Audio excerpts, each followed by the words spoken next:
Ils sont 1 million en 5 ans à avoir fait le choix de quitter l'Île-de-France, soit 200 000 par an. Adieu Paris et sa région, direction la province.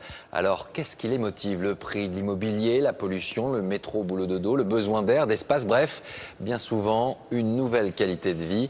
Un nouveau départ que nous raconte ce soir Anouchka Fieler, Daniel Lévy et Julien Ababsa.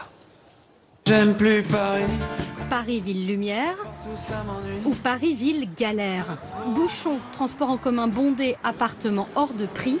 Plus de la moitié des franciliens envisageraient de quitter la région parisienne.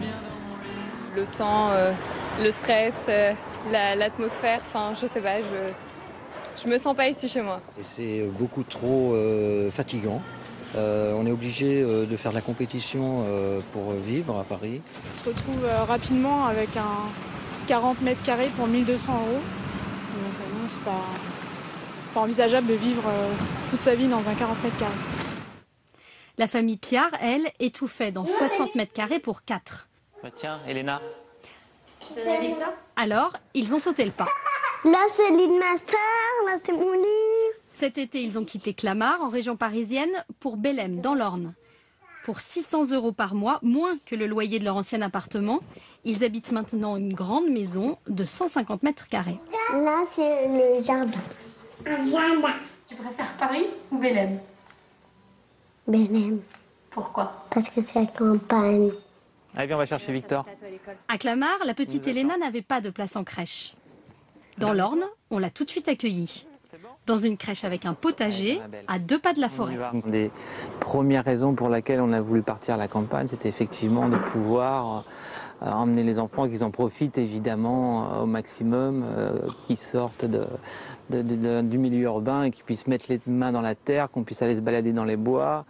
Les bois, mais pas la race campagne. Comme la majorité des franciliens qui quittent la région parisienne, cette famille a choisi une petite ville commerçante. C'est vrai qu'on est quand même des anciens Parisiens, donc on a nos petites habitudes, c'est faire les courses à pied, aller à l'école à pied. Et voilà, c'est vrai que j'avais un petit peu de mal avec l'idée d'aller faire 20 km pour acheter mon pain tous les jours, et voilà. Mais si pour eux la délocalisation a été facile, c'est parce qu'ils sont indépendants. Un petit peu de maille. Le couple a une entreprise de vente de tissus sur Internet, un métier qu'il peut exercer partout, mais la situation n'est pas toujours aussi simple. Le maître mot pour une installation réussie? Anticipation. Des entreprises se sont créées pour aider les candidats au départ, mais ces professionnels voient aussi revenir les déçus de la campagne, ceux qui s'étaient mal organisés. Des couples qui partent sans être l'un et l'autre tout à fait d'accord, ni sur le lieu, ni sur la manière de faire. C'est donc parfois difficile que la grève prenne. Des gens qui partent en signant un contrat de travail sans s'apercevoir que c'était un contrat à mi-temps, ce qui peut paraître surprenant, mais dans l'effervescence du départ, on peut zapper ce genre de détails. La difficulté à trouver un emploi décourage 48% des franciliens tentés par la province. La famille Piard, elle, pourrait faire des émules. Elle reçoit des amis ou des proches tous les week-ends.